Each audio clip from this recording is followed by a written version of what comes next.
बघा, मुलाच्या जन्मावेळी आईचं वय 30 वर्ष होतं. आता दोघांच्या वयाची बेरीज 40 वर्ष आहे, तर 10 वर्षांनी मुलाचं वय किती असेल असा प्रश्न वयवारी या घटकावर आधारित सोडवायचा कसा लेकरांनो. वय आईचं आणि वय मुलाचं, हा मुलगा किंवा मूल्य. ओके, इथं वयाची गुणोत्तर असतात या रकान्यामध्ये. वयाची गुणोत्तर गोष्टी लक्षात घ्या लेकरांनो. गणित काय म्हणते, मुलाच्या जन्मावेळी आईचं वय 30 वर्ष होतं. मग आता जन्मावेळी हा शब्द इथं मांडा. जन्मावेळीचं गुणोत्तर, मुलाच्या जन्मावेळी आईचं वय 30 वर्ष होतं. याचा अर्थ हा मुलगा जन्माला आला याचं कुठलंही वर्ष नाही, काय नाही. ज्या दिवशी जन्माला आला त्या दिवशी ही त्याची आई त्याच्यापेक्षा 30 वर्षांनी मोठी होती. याला समीकरण स्वरूप आम्ही दाखवायचं झालं तर जन्मावेळी या मुलाचं वय समजू x, आई अर्थात 30 वर्षांनी मोठी म्हणजे x अधिक 30. वयाचा हा गॅप, फरक जन्मावेळी मुलगा आणि आई यांच्यामध्ये 30 वर्षाचा होता. जन्मावेळी जर मुलगा x वर्षाचा होता, आई त्याच्यापेक्षा 30 वर्षांनी मोठी, अर्थात त्यांच्या वयामध्ये असलेला हा फरक 30 वर्षाचा सदोदित कायम राहणार, त्याच्यामध्ये कुठलाही फरक पडणार नाही.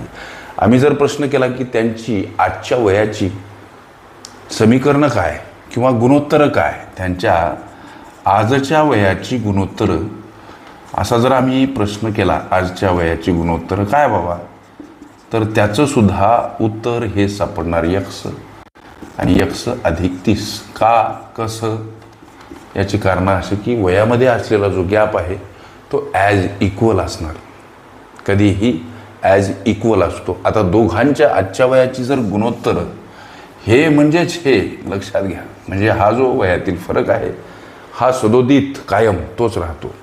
मग आजच्या वयाची जर त्यांची गुणोत्तर मुलगा x, आई x अधिक 30 असं असेल तर त्यांच्या आजच्या वयाची बेरीज प्रश्नामध्ये दर्शवली 40 वर्ष. याला फक्त सोडवा, x आणि x 2 x होतात, अधिक समोर 30, समोर हे दोघांच्या वयाची बेरीज. 2 xला एकटं करा, 40 कडे जाताना 30 वजा स्वरूपात का मांडायचे. संख्या परस्पर विरुद्ध बाजूने जाताना एखाद्या पदासोबत हे पक्क पाठच करून ठेवा. प्रत्येक वेळेस मी सांगतो याचं कारण तुमच्या हे लक्षात राहावं.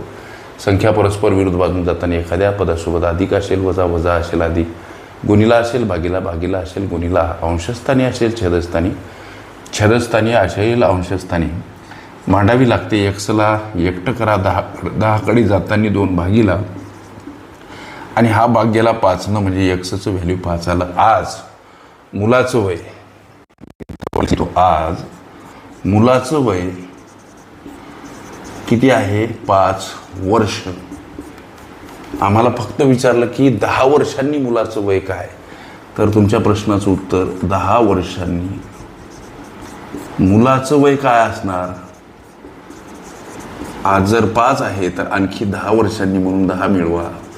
15 वर्ष हे लेकरांनो तुमच्या विचारल्या प्रश्नाचं उत्तर. एखाद्या वेळेस आईचं वय किती आजचं, तर x अधिक 30 या समीकरणामध्ये xची किंमत मिळवून आजचं आईचं वय 35 वर्ष असं सुद्धा उत्तर तुम्ही देऊ शकता. ओके, वयवारी ही माझी प्लेलिस्ट अवश्य बघा. त्यामध्ये विविध स्पर्धकांनी विविध अंगांनी विचारल्या संभाव्य अशा असंख्य प्रश्नांचा सराव तुम्हाला करता येईल. ओके.